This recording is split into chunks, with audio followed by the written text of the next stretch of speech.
Hello guys, in this video I'm going to show you how to copy the URL of a portfolio in the Asana app. But before that, don't forget to subscribe and leave a comment down below, because at 10,000 subscribers I'm going to show you my whole YouTube revenue statistics and growth strategy. So without further ado, let's just jump right into it.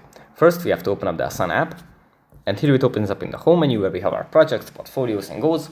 From here we just have to tap on portfolios, then we have to tap on one of the portfolios that we have.